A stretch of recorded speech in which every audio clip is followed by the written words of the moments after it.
कमलकांती medical foundation trust व doctor Sheetal Shah यांचे लहान मुलांचे नवजीवन हॉस्पिटल 15 बेडचे लेवल 2 व लेवल 3 अत्याधुनिक व्हेंटिलेटर व मल्टी पॅरामॉनिटर युक्त PICU 32 बेडचे लेवल 2 व लेवल 3 NICU अत्याधुनिक ऑपरेशन थिएटर नवजीवन बाल रुग्णालय सरगम सिनेमा मागे पंढरपूर।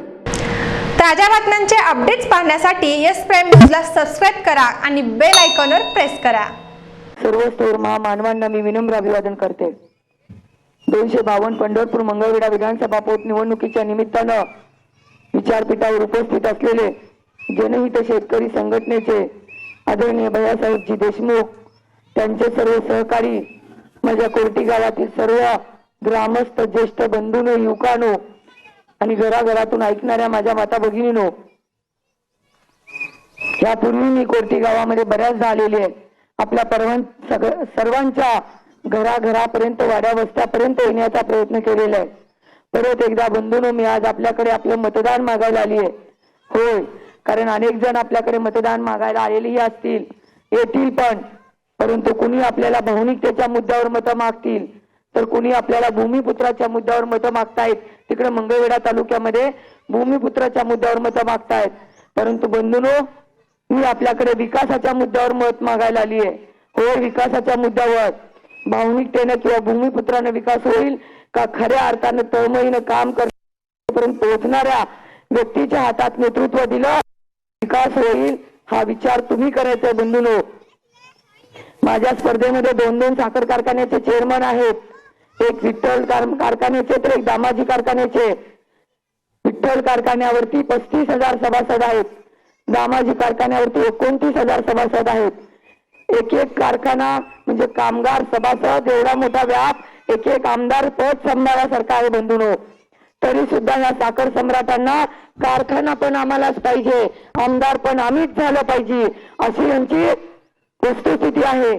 आणि ह्या माध्यमातनं आमदार आपण झालं तर शेतकऱ्यांच्या प्रश्नावर आवाज कोण उठवणार, त्यांना न्याय देण्याची भूमिका यांची राहत नाही बंधूंनो। कारखान्याच्या माध्यमातून शेतकऱ्याची लुबाडणूक केली जाते। तुम्ही एक वेळ मला संधी द्या, फक्त एक वेळ संधी द्या।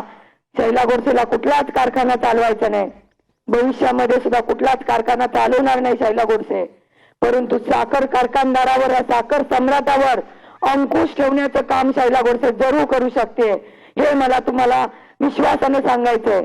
आणि तुम्ही संधी दिलीत तर बघा, ह्या कारखानदाराच्या दारात बसून माझ्या शेतकऱ्याला, माझ्या कामगाराला न्याय दिल्याशिवाय स्वस्त बसणार नाही बंधूंनो। विठ्ठल कारखान्याची वस्तुस्थिती सांगत असताना मला तुम्हाला आवर्जून सांगायचंय, विठ्ठल कारखान्यातील कामगारांनी पगार मागितला, त्यांच्या कष्टाचा पगार मागितला, मोबदला मागितला, म्हणून चेअरमननी त्यांना जेलमध्ये धाडले बंधूंनो। त्यांच्या माता, लेकरं, बाळ, आई, भगिनी रडतायत। ही किती वाईट परिस्थिती आहे। अशा दंडकशाही, दमकशाही करणाऱ्या नेतृत्वाच्या हातात तुम्ही संधी देणार आहात का बंधूंनो? औदुंबरांना स्वर्गवासी होऊन गेले, त्यांनी तो कारखाना उभा केला, विठ्ठल कारखाना, परंतु आज त्या कारखान्याची काय अवस्था आहे बंधूंनो? तो विकला तरी त्याचं कर्ज फिटत नाही। त्या कारखान्याच्या सभासदाच्या माझ्या शेतकऱ्याची दिवाळी साजरी होत होती, दिवाळी सोडा त्याचं बिल सुद्धा मिळत नाही, त्याच्या ठेवी तर लांबच राहिल्या। एवढं या कारखान्याचं गबाळ खाऊन 3 निवडणुका लढवल्या आणि माझ्या शेतकऱ्याचा सहकारी साखर कारखाना वाट लावून टाकला। भावनिकतेच्या मुद्द्याने विकास होत नाही बंधूंनो, तुम्ही जागे व्हा। कारखान्याची वाट लावली तरी सुद्धा तुम्ही नेतृत्वाची धुरा त्यांच्याच हातात देणार आहात का? दुसरे कारखान्याचे चेअरमन, मंगळवेढा तालुक्यातले दामाजी कारखान्याचे चेअरमन, तिथल्या जनतेला त्यांचं दर्शन कधी होत नाही, तर पंढरपूरमध्ये पांडुरंग कधी पावणार, ह्याचा विचार तुम्ही करा। मंगळवेढची जनता म्हणते आमचा म्हणून आम्ही त्याला भूमिपुत्र म्हणून आजपर्यंत मतं दिली, पण आमच्याकडे फिरकून बघायला दादाला वेळ नाही। पण तिथं सुद्धा ते मी भूमिपुत्र म्हणून सांगतायत। दामाजी कारखान्याची सुद्धा अवस्था तीच केली आहे ह्या दामाजी कारखान्याच्या चेअरमननं। 29,000 सभासदातले 19,000 सभासद रद्द केले। मारवाडी वकील रतनचंद शाही माणसं होऊन गेली, त्यांनी तो कारखाना उभा केला आणि त्याचा सभासद रद्द करण्याचं पाप ह्या दामाजीच्या चेअरमनने केलंय। आणि ती सुद्धा तिथली जनता ह्या चेअरमनला सुद्धा धडा शिकवल्याशिवाय स्वस्त बसणार नाही. बंधूनो, ह्या साखर सम्राटाची मगरुरी आणि दंडकशाही मोडून काढायची असेल तर तिसरं नेतृत्व तुम्हाला स्वीकारावंच लागेल. आजपर्यंत स्पर्धेत तिसरं नेतृत्व सक्षमतेने नव्हतं बंधूनो, परंतु आज शैला गोडसे तुमच्या समोर सक्षम नेतृत्वाच्या रूपात उभी आहे. बंधूनो, तुम्हाला आव्हान करते, विनंती करते, मला एक वेळ संधी द्या, फक्त एक वेळ. आज सुद्धा तुमच्या गावाला भले मोठे मोठे नेते येऊन गेले असतील, मोठ्या मोठ्या सभा भाषण आश्वासनाची खैरात देऊन गेले असतील. बंधूनो, तुमच्या घराघरापर्यंत कोण येणारच नाही, परंतु तुम्हाला वाटत असेल आज 4 आमदार आले गावाला, 4 खासदार आले, उपमुख्यमंत्री आले, गावाची शान वाढली, शोभा वाढली, अर्धा तास 10 मिनिटासाठी वाढली. बंधूनो, पण परत ते तुमच्या गावाला फिरकत नाहीत, तुमच्या विकासाचं बी देणं घेणं नाही. बंधूनो, तेव्हा तुम्ही विचार करायचा आहे. महाराष्ट्र राज्याचे उपमुख्यमंत्री आदरणीय पवार साहेब, अजितदादा पवार साहेब, गावागावाला यायला लागले ते एका पोटनिवडणुकीला. घराघरात गावागावात उपमुख्यमंत्र्याला ही वेळ येते एका पोटनिवडणुकीसाठी. विकास केला असताना तर इथं यायची पण गरज नव्हती. माझ्या मतदारांनी इथूनच सॅल्यूट देऊन विजय दिला असता. पण बंधूंनो, ही गरज का पडली मला तुम्हाला अजून सांगायचंय. लक्षपूर्वक ऐका बंधूंनो, दोन्ही पक्षांसाठी ही निवडणूक प्रतिष्ठेची चालली आहे, प्रतिष्ठेची. त्यांना विकासाचं काही देणं घेणं नाही. बंधूंनो, भाजप असेल, राष्ट्रवादी असेल, मी जिंकतो का तू जिंकतो, राज्यामध्ये माझी प्रतिष्ठा पणाला का तुझी प्रतिष्ठा पणाला, त्यासाठी या पंढरपूर मंगळवेढा पोटनिवडणुकीचा वापर करून घ्यायचा चाललाय. म्हणून तर इतक्या खालच्या पातळीवर ग्राउंड लेवलला हे नेते येऊन प्रचार सभा करतायत. तुमचा विकास करायचा असता तर आधी मध्ये मागच येऊन तुमच्या गावाला भेटी दिल्या असत्या, तुमच्या गावात काय कमी आहे सांगा म्हणले असते, तुमच्या गावाला हे देऊ ते देऊ म्हणले असते. मतदान असल्यावरच फक्त त्यांना गाव दिसतोय, मतदारसंघ दिसतोय. बंधूनो, कमळ असेल, घड्याळ असेल, हे नेते 2 दिवसाचे आहेत. तुम्ही विचार करा आणि तुमच्या विकासासाठी खऱ्या अर्थानं तळमळीनं झटणारं नेतृत्व तुम्ही स्वीकारा. विदर्भातले आमदार बच्चू कडू अपक्ष आमदार, परंतु जनतेसाठी आवाज उठून सक्षमतेनं तळमळीनं काम करतात. अशा नेतृत्वाचा आदर्श घेऊन मी काम करते. शेजारी सांगोलला गणपत आबा देशमुख 55 वर्ष आमदार होऊन गेले. अशा माणसांचा आदर्श घेऊन मी काम करते. जनहित शेतकरी संघटनेचे बाळासाहेब देशमुख मंगळवेढच्या पाण्यासाठी मुंबईच्या आझाद मैदानावर आंदोलन केलं. शेतकऱ्यांसाठी कायम रस्त्यावर उतरले. त्यांच्या पाटकुलच्या पाण्यासाठी कॅनल मध्ये 9 दिवस अन्न पाण्यावरून तरपडणारे भैयासाहेब मी बघितलेत. अशी माणसं तुम्ही बघा. एसी गाडीमधून येऊन 2 सभांची भाषणं ठोकून जाणाऱ्या माणसांना विश्वास देऊ नका. भैयासाहेबांनी लाईटचं वीज बिल कनेक्शन कट करत असताना अधिकाऱ्यांना धारेवर धरलेले तुम्ही ऐकले. अशी माणसं माझ्या सोबत आहेत. बंधूंनो, तुम्हाला मला विनंती करायची आहे की पोट निवडणूक आहे, फक्त 3.5 वर्षाची. युवकांनो, परिवर्तनाची सगळी धुरा तुमच्या हातात आहे. फक्त मला एकदा संधी द्या. जर योग्य नाही वाटलं तर 2024ला तुम्ही तुमचा निर्णय बदलू शकता. अनेक जणांच्या भूल थापांना, मोठ्या मोठ्या नेत्यांच्या आश्वासनाच्या खैरातीला तुम्ही बळी पडू नका. हे मला तुम्हाला जागरूक करायचंय, आवर्जून सांगायचंय.